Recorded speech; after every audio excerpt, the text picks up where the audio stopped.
ഋഷി പുതിയ ടീം തിരിച്ച സമയത്ത് അർജുനെയും ശ്രീധുവിനെയും ജിൻഡോയെയും ഒരു ഗ്രൂപ്പാക്കിയിരിക്കുകയാണ്. ഇതുവരെ അർജുനും ശ്രീധുവും ഒരു ഗ്രൂപ്പിൽ വന്നിട്ടില്ല. അവർക്ക് ഒരു ടീമിൽ വരണമെന്ന് ആഗ്രഹവുമില്ല. വെവ്വേറെ ടീമിൽ നിന്ന് കളിക്കാനാണ് അർജുനെയും ശ്രീധുവിനെയും താല്പര്യം. കഴിഞ്ഞ തവണ ശ്രീധു ക്യാപ്റ്റനായ സമയത്തും ശ്രീധുവിനെ വേണമെന്നുണ്ടെങ്കിൽ അവിടെ അർജുന്റെ ഗ്രൂപ്പിലേക്ക് വരാനുള്ള ഒരു ചാൻസ് ഉണ്ടായിരുന്നു. എന്നിട്ട് പോലും റസ്മിന്റെ അടുത്ത് വേണ്ട എന്ന് പറഞ്ഞുകൊണ്ട് വേറെ ഗ്രൂപ്പിലേക്ക് പോയതാണ് ഓൾറെഡി ശ്രീധു.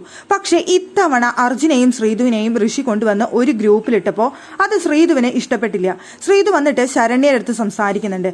എന്തുകൊണ്ടാണ് അർജുനെയും എന്നെയും ഒരു ഗ്രൂപ്പിലിട്ടത്? അവരുടെ ഗെയിം എന്താണ് എന്ന് അവിടെ ചോദിക്കുന്നുണ്ട് ശരണ്യയുടെ അടുത്ത്.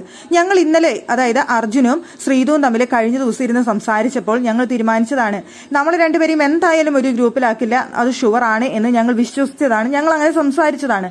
പക്ഷേ ഇന്ന് പെട്ടെന്ന് ഞങ്ങൾ രണ്ടുപേരെയും ഒരു ഗ്രൂപ്പിലാക്കിയപ്പോൾ ഞങ്ങൾക്ക് രണ്ടുപേർക്കും ഭയങ്കര ഷോക്കായി തോന്നി. അതെന്തായിരിക്കും കാരണം എന്ന് ശരണ്യയുടെ അടുത്ത് ചോദിക്കുന്നുണ്ട്.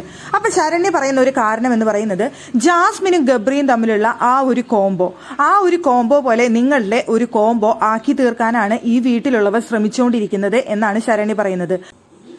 ജാസ്മിനും ഗബ്രിയും തമ്മിലുള്ള ആ കോംബോ പോലെ ആക്കി തീർക്കാനാണ് ഇപ്പോൾ ശ്രമിക്കുന്നത്. അതിനു വേണ്ടിയിട്ടുള്ള പരിപാടിയാണ് അവർ ആസൂത്രണം ചെയ്യുന്നത് എന്നാണ് അവിടെ ശരണ്യ പറഞ്ഞു കൊടുക്കുന്ന കാര്യം എന്ന് പറയുന്നത്. ഇപ്പോ ജാസ്മിനും ഗബ്രിയും തമ്മിലുള്ള കോംബോ നടക്കുന്ന സമയത്ത് ഈ വീട്ടിലുള്ള എല്ലാവരും പറയാറുണ്ട്, നിങ്ങൾക്ക് ഒറ്റയ്ക്ക് നിന്ന് കളിച്ചുകൂടെ, നിങ്ങൾ എപ്പോഴും ഗ്രൂപ്പായിട്ട് അല്ലെങ്കിൽ ഒരുമിച്ചിരുന്ന് സംസാരിക്കുന്നത് ഞങ്ങൾക്ക് കാണാനായിട്ട് സാധിക്കുന്നുള്ളൂ, ഒറ്റയ്ക്ക് നിന്ന് നിങ്ങൾ ഗെയിം കളിക്കുന്നത് കാണുന്നില്ല, നിങ്ങൾക്ക് അങ്ങനെയാണ് നിങ്ങളുടെ ഗെയിം എന്ന് പറഞ്ഞുകൊണ്ട് എല്ലാവരും ഇവിടെ പറയാറുണ്ട്, കളിയാക്കാറുണ്ട്, മോശമായി സംസാരിക്കാറുണ്ട്.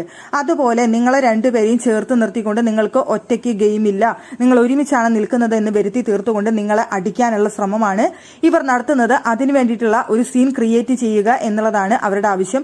അതുവഴി അർജുൻ അടിക്കണം, നിന്നടിക്കണം, അതാണ് ഇവരുടെ പ്ലാൻ എന്ന് അവിടെ ശരണ്യ പറയുന്നുണ്ട്.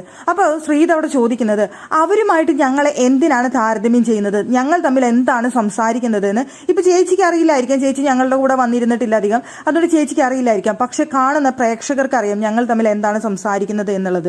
ഞങ്ങൾ നല്ല ബെസ്റ്റ് ഫ്രണ്ട്സ് ആണ് എന്നുള്ളത് എല്ലാവർക്കും അറിയാം. അപ്പൊ ശരണ്യ പറയുന്നുണ്ട്, എനിക്കൊരിക്കലും അവരുടെ പോലെ നിങ്ങളെ തോന്നിയിട്ടില്ല, നിങ്ങൾ നല്ല ഫ്രണ്ട്സ് ആയിട്ടേ തോന്നിയിട്ടുള്ളൂ. സ്കൂളിലും കോളേജിലും ഒക്കെ രണ്ട് പിള്ളേർ തമ്മിലുള്ള ഉണ്ടാവുന്ന ഒരു ഫ്രണ്ട്സ്, ആ ഒരു ഫ്രണ്ട്ഷിപ്പ് മാത്രമേ നിങ്ങളിൽ നിന്ന് ഞാൻ കണ്ടിട്ടുള്ളൂ. ഇനി ഭാവിയിൽ എന്താവും എന്നുള്ളത് എനിക്കറിയില്ല.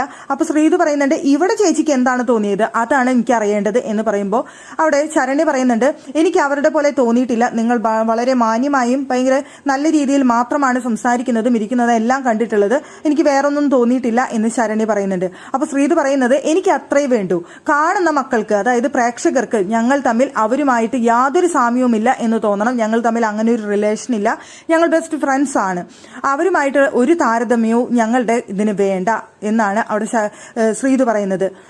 അതോടൊപ്പം തന്നെ ശ്രീധു പറയുന്നുണ്ട്, എന്നെ എവിടെ കൊണ്ടുവന്നിട്ടാലും എനിക്ക് അവിടെ നിൽക്കാനുള്ള കഴിവുണ്ട്, എങ്ങനെ നിൽക്കണമെന്നും എനിക്കറിയാമെന്ന് ശ്രീധു പറയുന്നുണ്ട്.